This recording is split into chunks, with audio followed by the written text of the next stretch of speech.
హాస్య కథలు. కుందేలు మరియు క్యారెట్ జ్యూస్. కథ.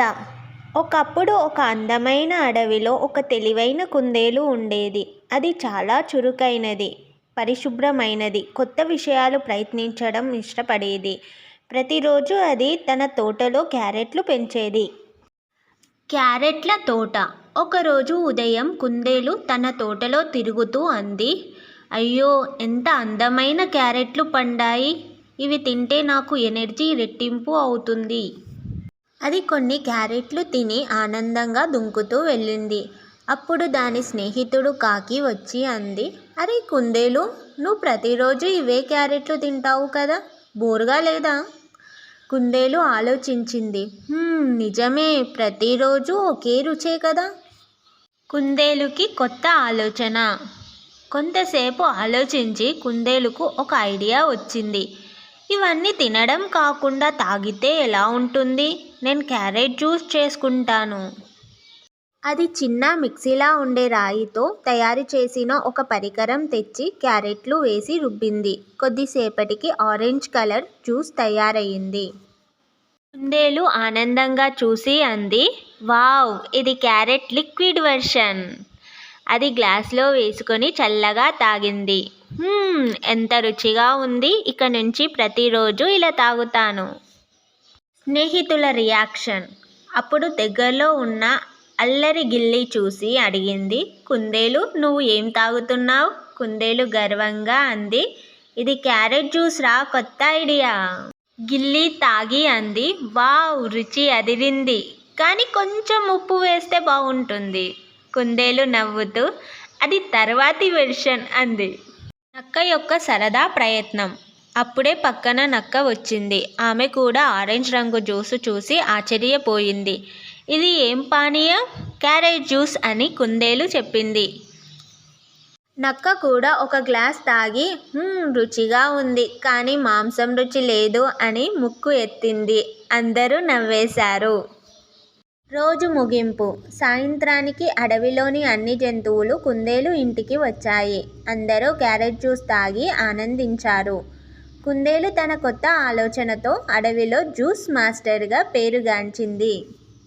మరుసటి రోజు కాకి, గిల్లి, పంది, తాబేలు అందరూ కూడా తమ తమ ఫ్రూట్స్తో కొత్త జ్యూసులు చేయడం మొదలుపెట్టారు. అలా చిన్న కుందేలు ఒక కొత్త ట్రెండ్ని సృష్టించింది. నీతి. సృజనాత్మక ఆలోచన మన జీవితం రుచిగా మారుస్తుంది. కొత్తగా ప్రయత్నించడం ఎప్పుడూ మంచి ఫలితాలు ఇస్తుంది. చిన్న మార్పు పెద్ద ఆనందం తెస్తుంది. ఏనుగు మరియు చిట్టి చీమ. కథ. ఒకప్పుడు ఒక అందమైన పచ్చని అడవిలో ఎన్నో జంతువులు నివసించేవి. పక్షులు, కోతులు, జింకలు, పాములు మరియు ఒక పెద్ద ఏనుగు కూడా. అది చాలా బలమైనది. పొడవైన తొండం, పెద్ద చెవులు, దమ్మున్న దేహం. కానీ దురదృష్టవశాత్తు ఆ ఏనుగు కొంచెం అహంకారిగా ఉండేది. ఏనుగు అహంకారం. ప్రతిరోజు అడవిలో తిరుగుతూ ఇతర జంతువులను ఆట పట్టించేది. కుందేలుపై నీళ్లు చల్లేది, కోతుల చెట్లను కదిలించేది మరియు చిన్న చీమల దారిలో తొండం పెట్టి అడ్డుపడేది. ఒకరోజు చీమల గుంపు వెళుతుండగా ఏనుగు వాటి దారిలో నిలబడి నవ్వింది. హా, మీ అంత చిన్న ప్రాణులు కూడా జీవిస్తారా? ఒక చిట్టి చీమ ధైర్యంగా అంది. ఏనుగు, నీ బలం ఉన్న మేము కూడా ఈ భూమిపైన జీవించగలం. ప్రతి ఒక్కరికి స్థానం ఉంది. ఏనుగు అహంకారంగా తలూపి, ఒక చీమ నన్ను ఏమి చేయగలదు అని గర్జించింది. చీమ యొక్క సమాధానం. చీమ నవ్వుతూ అంది, చూద్దాం రా ఏనుగు, బలం ఎప్పుడు గెలుపు కాదు, బుద్ధి ఉన్నవాడే చివరగా గెలుస్తాడు. ఏనుగు నవ్వి దాని చిన్న చూపు చూసింది. చీమ మాత్రం తన మనసులో ఆలోచించింది, అహంకారం కరిగించాలంటే చిన్న సవాలు చాలు. చీమ యొక్క బుద్ధిమంతమైన ప్రణాళిక. రాత్రి అందరూ నిద్రపోతుండగా చీమ నిశ్శబ్దంగా ఏనుగు చెవిలోకి ఎక్కింది. తర్వాత అది చెవిలో గిలిగింతలు పెట్టింది. ఏనుగు ఒక్కసారిగా లేచి గట్టిగా గర్జించింది, అయ్యో, చెవిలో ఏదో చీమట కరుస్తుంది. ఇది చెవిని రుద్దింది, తొండంతో నీళ్లు పోసింది, చెట్టుకి రుద్దుకుంది, కాని ప్రయోజనం లేదు.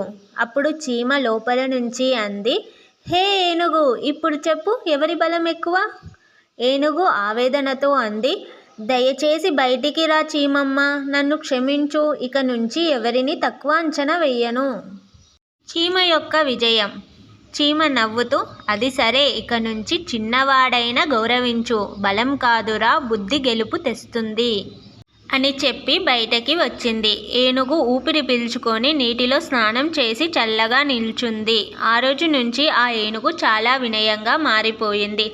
అడవిలో అందరూ దానిని జెంటిల్ జెయింట్ అని పిలిచేవారు. నీతి. చిన్నవాడైనా బుద్ధి, ధైర్యం ఉంటే పెద్దవాడిని గెలవగలడు. అహంకారం మనిషిని ఓడిస్తుంది, వినయం గెలిపిస్తుంది. బలానికి మించి తెలివి ఎప్పుడూ శక్తివంతమైంది. ఈ కథలు మీకు నచ్చినట్లయితే please like, share and subscribe.